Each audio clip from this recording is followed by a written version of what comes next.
Colour की है। तो मुझे लगा मैं तुम्हारे को आज ये बताऊं, जिस जिस कलर की मेरी साड़ी है तुम्हारे वाले से थोड़ी सी लाइट है, पर मेरी साइकिल भी पिंक कलर की है, मैं कभी कभी चलाती हूँ। और स्कूल जाना तो एक ज़रूरत है, उस ज़रूरत के काम पे खड़े रहना ही है, लेकिन परिवार की उससे कहीं बड़ी ज़रूरत है। अभी कभी मम्मी नहीं है, कुछ सामान मार्केट से लेके आना है, पढ़ाई लिखाई भी करनी है, छोटे भाई बहन भी है या बड़े भी हैं, कुछ दूध चाहिए, कोई दवा चाहिए, कोई सामान चाहिए।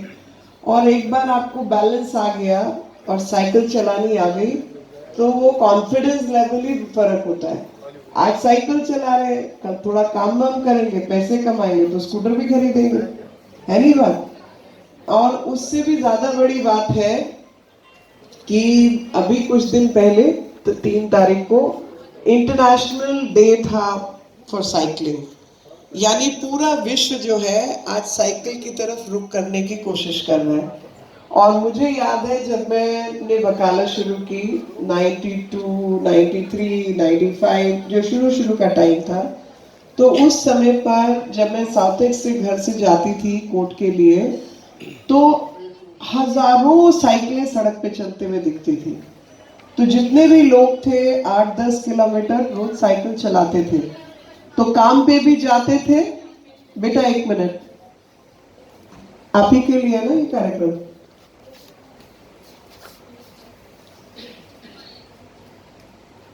तो लोग काम पे भी जाते थे और अपने आप को स्वस्थ भी रखते थे।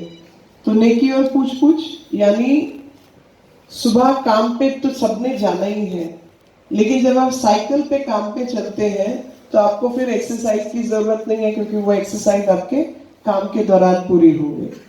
दूसरा, जो पूरी दुनिया आज क्लाइमेट चेंज सब भाषणबाजी करती है, उससे कहीं ज्यादा पेट्रोल, उससे कहीं ज्यादा प्रदूषण अपनी हरकतों से करते हैं। तो हरकतें सुधारने का काम नहीं करते, लेकिन भाषण करते हैं। लेकिन आप जैसे बच्चे जब साइकिलिस्ट बन जाएंगे और साइकिल इस्तेमाल करेंगे आगे काम करने के लिए, तो आप सस्टेनेबल डेवलपमेंट गोल्स, जो यूएन की भी जिम्मेवारी है, भारत सरकार ने भी बहुत ज़्यादा काम किया, और आज वर्ल्ड एनवायरनमेंट डे भी हम लोग मना रहे हैं। तो वर्ल्ड एनवायरनमेंट डे में हमारे कार्बन फुटप्रिंट्स कम होने चाहिए, हमें कम से कम फॉसिल फ्यूल यानी पेट्रोलियम आदि पदार्थों को यूज करना चाहिए, हमें अधिक से अधिक स्वस्थ रहना चाहिए ताकि हमारा कम से कम पैसा स्वास्थ्य पे खर्च हो। ये सब चीजें भी जरूरी है। तो साइकिल से एक काम करने से आप प्रदूषण को बचाते हैं, आपका अपना कॉन्फिडेंस लेवल बढ़ता है, भाषण की जगह आप कर्म से देश दुनिया को बदलना चाहते हैं, और कॉन्फिडेंस लेवल कुछ और ही होता है।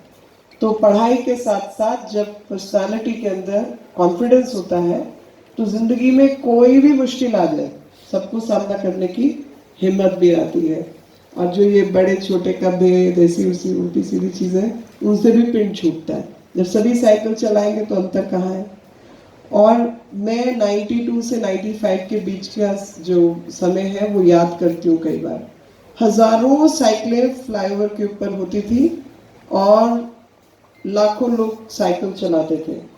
धीरे से वो हट गया और ज्यादातर लोग टू व्हीलर या मोटरसाइकिल या बाकी चीजें चलाने लगे, और कारें और ये सब, जिसकी वजह से सड़कों के ऊपर ट्रैफिक जैम्स भी हुए, और जो मस्ती खुशी वाली चीज थी वो भी बंद हुई, प्रदूषण भी बढ़ा, और लोगों के मन में अलग किस्म के मटेरियलिस्टिक भाव भी आने लगे।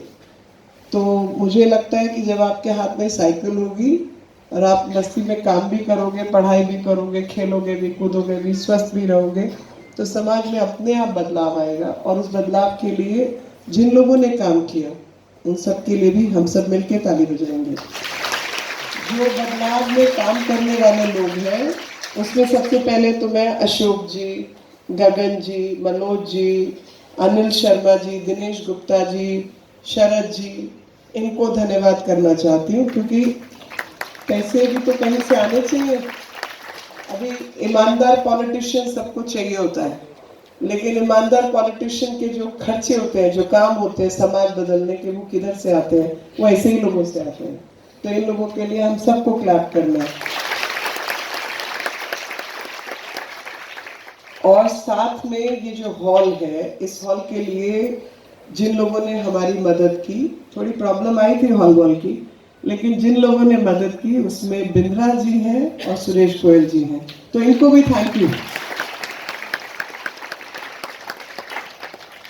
और वो सब लोग जो बेटी बचाओ बेटी पढ़ाओ अभियान में सिर्फ लगे हुए नहीं हैं, बल्कि बेटी बचाओ बेटी पढ़ाओ प्रधानमंत्री जी के अभियान में कर्म से लगे हुए, काम करके लगे हुए, खाली भाषणबाजी नहीं, बल्कि बेटियों की जिंदगी हम कैसे सुधार सकते हैं, कैसे बेहतर कर सकते हैं, उसमें लगे। उन सब के लिए धन्यवाद, थैंक यू वेरी मच।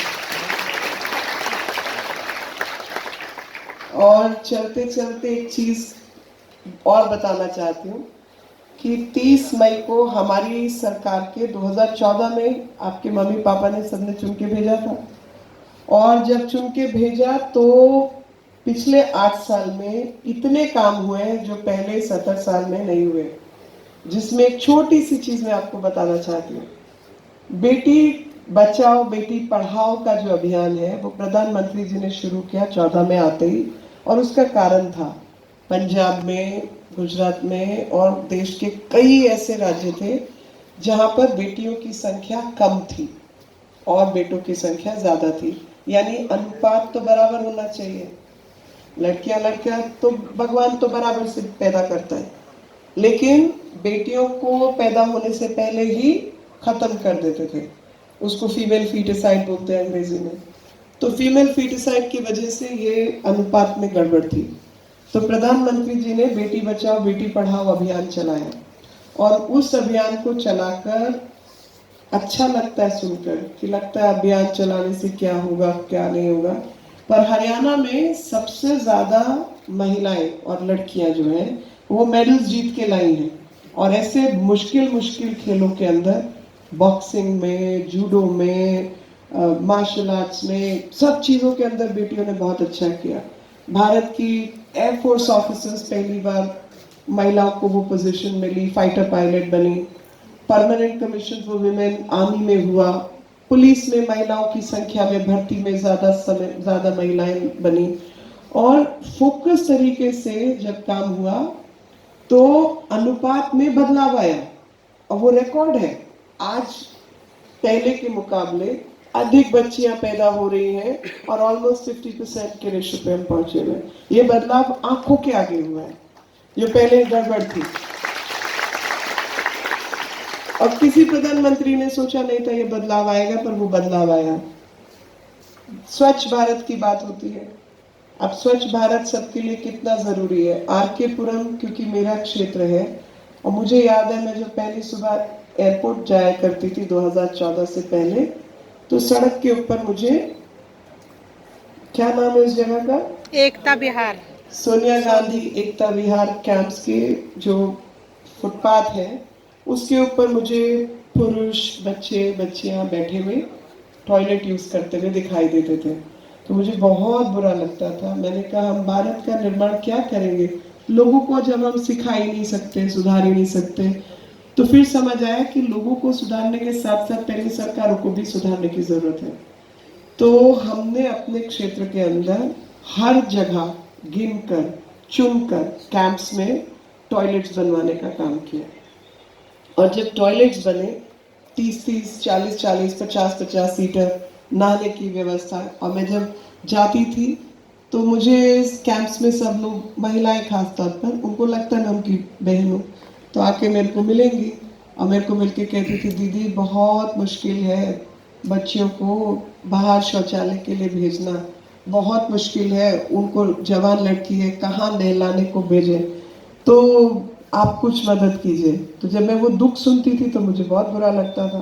तो हम लोगों ने म्यूनिसिपल कॉरपोरेशन में अपने लोगों को मेहनत करके जिताया, आप सबकी मदद से जिताया, तो जीते। और उसके बाद हमने प्रधानमंत्री जी के कहे अनुसार स्वच्छ भारत के अंतर्गत पैसा वैसा सब जमा जुमा करवा के सबके लिए टॉयलेट्स बनाने का काम किया।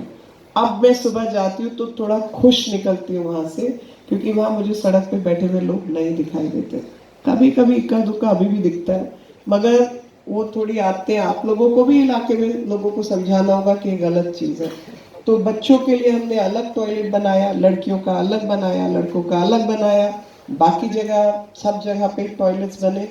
अब स्वच्छ भारत महिला सुरक्षा से जुड़ा हुआ विषय भी है, महिलाओं की चिंता से जुड़ा हुआ विषय भी है, क्योंकि मतलब वैसे होना नहीं चाहिए, पुरुषों के लिए भी जरूरी है, लेकिन समाज कुछ ऐसा बना हुआ है कि शर्म तो लड़कियों को ज्यादा आती है, लड़के तो कभी उल्टी सीधी चीजें करते हुए दिख जाते हैं, औरतें नहीं दिखती।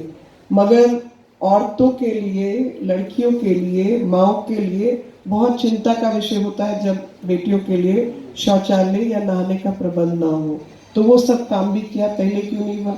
70 साल देश की आजादी को हुए, किसी को समझ नहीं आई कि शौचालय की जरूरत है, किसी को समझ नहीं आई कि नहाने के लिए जगह की जरूरत है, मगर प्रधानमंत्री जी ने उस पर काम करके दिखाया। और हम सब की क्लास लगती है अगर हम नहीं काम करते, तो हम लोगों की भी मॉनिटरिंग होती है कि आपने कितना बनाया, कितना किया, क्या रिपोर्ट, क्या रिकॉर्ड। और यहाँ पे आपके यहाँ पे हमने चुपचाप चुपचाप पूरा सर्वे करवाया था आप जैसे बच्चों से, और उन्हीं बच्चों ने हमको रिपोर्ट बना के दिया था, दीदी यहाँ यहाँ यहाँ गड़बड़ है, यहाँ यहाँ काम करके दो। और साथ में मेंस्ट्रुअल हाइजीन, अभी क्योंकि बच्चियां बैठी हैं इसलिए मेरे को लगा ये शब्द बोलते हुए भी सबको हिचक होती है, कोई नहीं बोलता था कि लड़कियों को सैनिटरी पैड्स की ज़रूरत है, सस्ते दामों पर ऑर्गेनिक पैड्स मिलने चाहिए।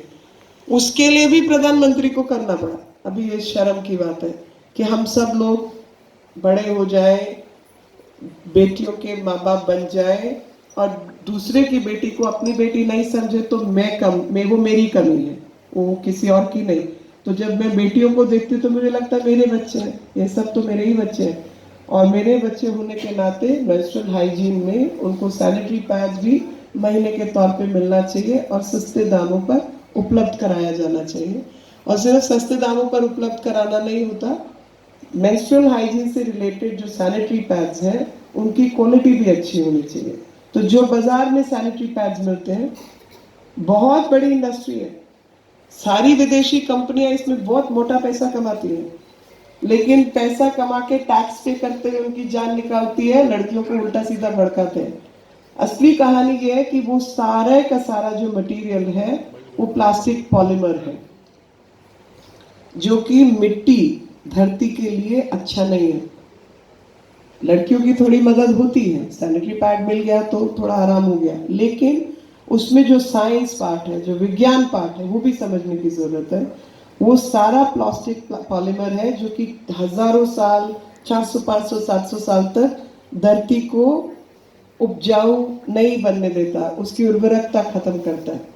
इसलिए जो सैनिटरी पैड्स हो वो ऑर्गेनिक मटेरियल के हो, सेल्यूलोज बेस्ड हो, जैसे बनाना फाइबर, केला हट गया तो 2-3 फसल के बाद उसकी डंडी खराब हो गई, उसको फिर पता नहीं क्या करें क्योंकि वो फल नहीं देगा, तो उसमें से जो फाइबर निकलता है उसको यूज करके ऑर्गेनिक पैड्स बनाए जा सकते हैं। कॉटन का इस्तेमाल हो सकता है, कॉटन के कपड़े का इस्तेमाल हो सकता है, जो सब चीज़ें तो हाइजीनिकली और धरती की स्वास्थ्य के लिए भी अच्छी हैं।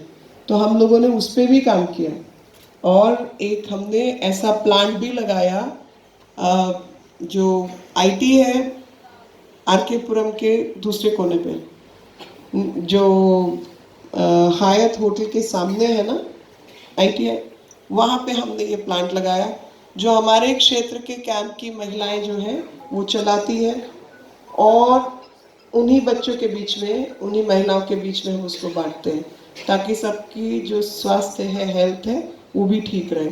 मातृत्व बंधन योजना, जो प्रेग्नेंट औरतें हैं उनको भी समय पे भोजन की व्यवस्था मिले, क्योंकि बच्चा पैदा हो गया तो खाना खिलाने का फायदा क्या, वो तो पहले ही कमजोर पैदा हुआ, तो जब पेट में है तब उस महिला को ठीक खाना मिलना चाहिए ताकि बच्चा ठीक पैदा हो। और न्यूट्रिशन मिशन आपके स्कूल्स में सब जगह पे, जहाँ जहाँ पर खाना स्कूल में मिलता है, मिड डे मील मिलती है ना, तो मिड डे मील की भी क्वालिटी बदले, उसके ऊपर पोषण अभियान का काम वो भी प्रधानमंत्री को सोचना पड़े, तो कुछ तो गलती हम में भी है कि पोषण अभियान तो सबका दिमाग लगना चाहिए कि पोषण अभियान ठीक हो, बच्चों को कितना कैल्शियम चाहिए, कितना आयरन चाहिए, मगर उस पर भी काम हो रहा है। और सबको ध्यान रखना है कि साधारण चीज़ें, चना, गुड़, तिल, ऐसी चीज़ें खाने से हमारे अंदर ज़्यादा ताकत आती है। तो ये सब चीज़ों पे काम चल रहा है और मुझे लगता है कि भारत को बदलना है तो बेटियों को सबसे पहले मजबूत करना है। जब बेटियां मजबूत होंगी तो परिवार, घर सब बदलेगा, पूरा समाज बदलेगा। और इसीलिए आज ये जो साइकिल आपको दी जा रही है वो एक तरीके से सिंबॉलिक रिकग्निशन है आपकी क्षमता की, आपकी ताकत की। हमें छोटा सा पेंसिल बॉक्स स्कूल में मिलता था, शार्पनर मिलता था, खुशबू वाली रबर मिलती थी, तो हम उसी में खुश हो जाते थे। आपको तो साइकिल मिल रही है, वो तो बहुत बड़ा गिफ्ट है। तो ये गिफ्ट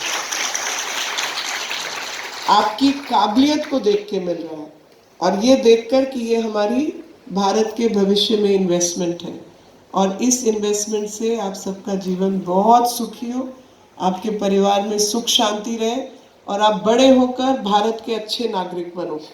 और जब भारत आज़ादी का अमृत महोत्सव मना रहा है तो अपनी बेटियों की तरफ भी ध्यान दे रहा है। यही आज का संदेश है कि आज़ादी के अमृत महोत्सव में मिलकर सब एक दूसरे का हाथ थामकर देश की रक्षा सुरक्षा कामों में हाथ जुटाएं।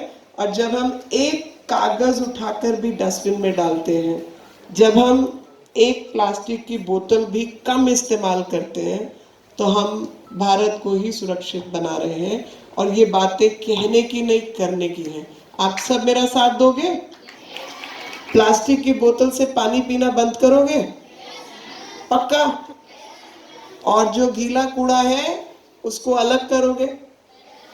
पक्का? अपने खाने का भी ध्यान रखोगे? कभी कभी थोड़ी शैतानी अलाउड है, चिप्स विप्स कभी कभी खा सकते हैं, लेकिन रोज रोज नहीं। रोज रोज चना गुड़ ऐसी चीजें खानी है, ठीक है?